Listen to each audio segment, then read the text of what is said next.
तो फ्रेंड्स हम लोग आज पढ़ेंगे बिहार जीके का क्वेश्चन। तो देखिएगा आज का हमारा क्वेश्चन है, बिहार की सस्य गहनता कितनी है? तो 128% है। इसका आंसर हो जाएगा ऑप्शन सी 28%। वर्ष 2019 से 20 में आर्थिक समीक्षा 2022-23 के अनुसार बिहार की सस्य गहनता 144%, जबकि प्रश्नकाल में 128% है। अगला क्वेश्चन देखिएगा, आज़ादी के बाद बिहार में सिंचित क्षेत्र बढ़ा है।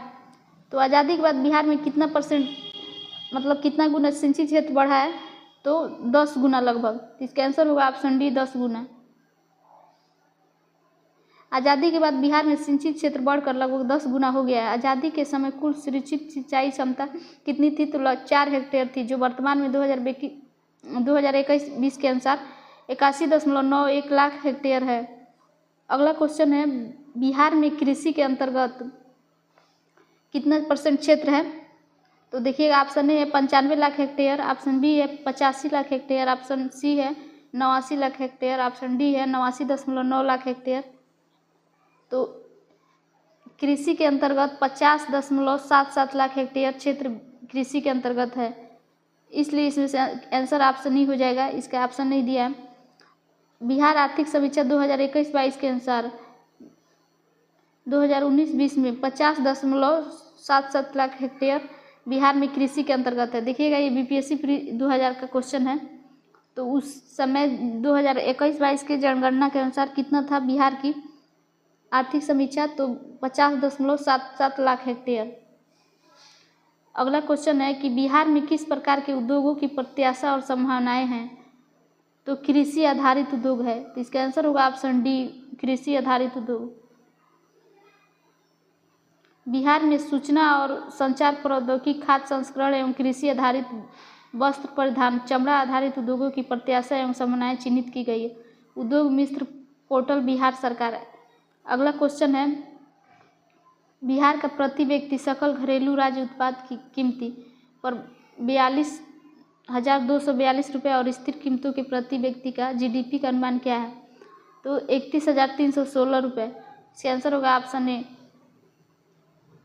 इसका एक्सप्लेनेशन देखिएगा कि बिहार आर्थिक समीक्षा 2018-19 के अनुसार बिहार का प्रति व्यक्ति सकल घरेलू उत्पाद कितना है? तो 2017 से 18 में वर्तमान कीमतों पर 42,242 रुपये था, जबकि इसी अवधि के दौरान 2011 से 12 लेकर कितने रुपये था? तो 31,316 रुपये इसका कीमत रहा 2011-12 के अनुसार। और बिहार की आर्थिक समीक्षा 2022-23 के अनुसार देखिए कितना था घरेलू उत्पाद? तो 54,383 रुपये, जबकि इसी अवधि के दौरान स्थित 2011 से 12 कीमती पर देखिएगा 34,465 रुपये रहा। अगला क्वेश्चन देखिएगा, 2018-19 में बिहार का कौन सा जिला स्थिर कीमतों पर 3 सबसे समृद्ध जिलों में से एक है? तो बेगूसराय। इसका आंसर होगा ऑप्शन सी बेगूसराय। इसका एक्सप्लेनेशन दिया है कि बिहार आर्थिक समीक्षा 2019 से 20 और 2022 से 23 के अनुसार दिए गए विकल्पों में से सी आंसर सही है। तो बिहार आर्थिक समीक्षा के अनुसार प्रति व्यक्ति के संदर्भ में संपन्न 3 जिले कौन कौन से हैं? तो पटना, बेगूसराय और मुंगेर। जबकि इसी अवधि के संदर्भ में आर्थिक रूप से सबसे गरीब जिला कौन सा है? तो सीहोर, अररिया और सीतामढ़ी। अगला क्वेश्चन है, 2017-18 के अनुसार बिहार में राजस्व अधिशेष में लगभग कितने प्रतिशत वृद्धि का अनुमान है? तो इसका आंसर होगा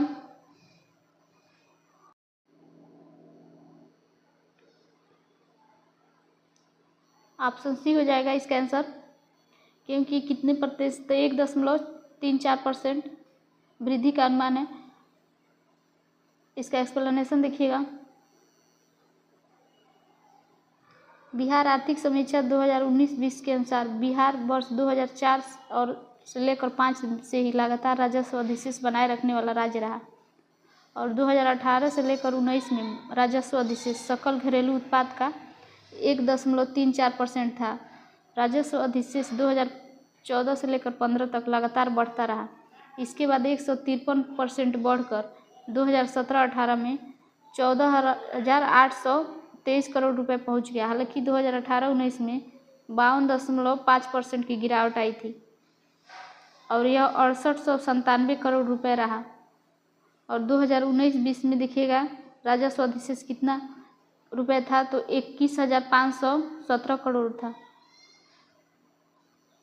और 2022-23 में कितना था, तो 2022-23 में 14,577 रुपये का वर्तमान राजस्व अधिशेष है, जो 2021-22 से बढ़कर 39,520 रुपये हो गया।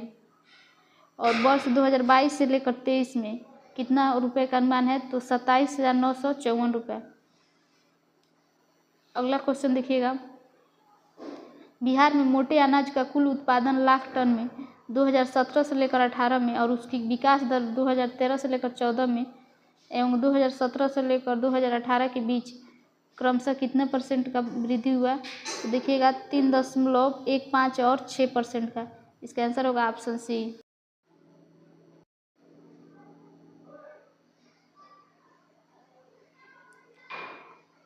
तो इसका आंसर होगा 8.17 लाख। इसका एक्सप्लेनेशन देखिएगा, बिहार में सामाजिक विकास को बढ़ावा देने की दिशा में बिहार ग्रामीण आजीविका प्रोत्साहन समिति, जो जीविका के नाम से प्रसिद्ध है, इसने बड़ी उपलब्धि हासिल की है। विगत वर्षों में सितंबर 2018 तक बिहार में स्वयं सहायता समूह की अनुमानित संख्या 18.17 लाख से कम नहीं है। बिहार की आर्थिक समीक्षा 2022-23 के अनुसार जीविका ने राज्य में 1.27 करोड़ तक खुद पहुंचकर राज्यव्यापी आंदोलन में तब्दील कर दिया है। सितंबर 2022 तक जीविका के तहत 10.35 लाख स्वयं सहायता समूह बने थे। अगला क्वेश्चन देखिएगा,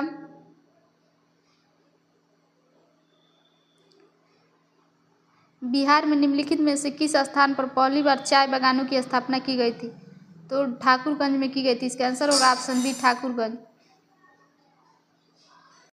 इसका एक्सप्लेनेशन है कि बिहार में चाय बागान पहली बार ठाकुरगंज किशनगंज में स्थापित किए गए थे। ठाकुरगंज कहाँ है, तो किशनगंज में है। विदित है कि ठाकुरगंज की जलवायु असम से काफ़ी मिलती जुलती है। बिहार में वर्तमान में लगभग 25 एकड़ भूमि पर चाय की खेती की जाती है। हालांकि किशनगंज जिला चाय की खेती के लिए प्रमुख स्थान है, परंतु वर्तमान में यह पूर्णिया, कटिहार और अररिया जिलों में भी इसकी कृषि आरंभ हो गई है। अगला क्वेश्चन देखिएगा, बिहार के निम्नलिखित में से किस जिलों में आरोही दशकीय जनसंख्या वृद्धि के अनुसार 2001 से लेकर 11 के अनुसार सही क्रम चुनिए, तो इसका आंसर होगा ऑप्शन बी, सिवान, किशनगंज, मधुपेरा। इसका एक्सप्लेनेशन है कि 2001 से लेकर 11 तक के देखिएगा सिवान, किशनगंज और मधुपेरा सर्वाधिक जनसंख्या वृद्धि वाले जिले हैं। सिवान में कितना है, तो 22.70%, किशनगंज में 30.44% और मधुपेरा में 31.1% वृद्धि 2001 से लेकर 11 तक की तुलना में देखी गई। अगला क्वेश्चन है कि बिहार में खनिज उत्पादन के संबंध में विचार व्यक्त कीजिए। ऑप्शन ए है, रोहतास में पायराइट का सर्वाधिक भंडार है। चूना पत्थर कैमूर, मुंगेर और रोहतास जिलों में पाया जाता है। ऑप्शन 3 है कि जमुई जिले में सोने के भंडार पाए जाते हैं। इसका आंसर होगा तीनों हो जाएगा, 1, 2, 3। तो इसमें ऑप्शन को ये तीनों नहीं दिया है, उपयुक्त में से एक से अधिक होना चाहिए, लेकिन इसका आंसर ई दिया है, लेकिन इसका आंसर होगा डी।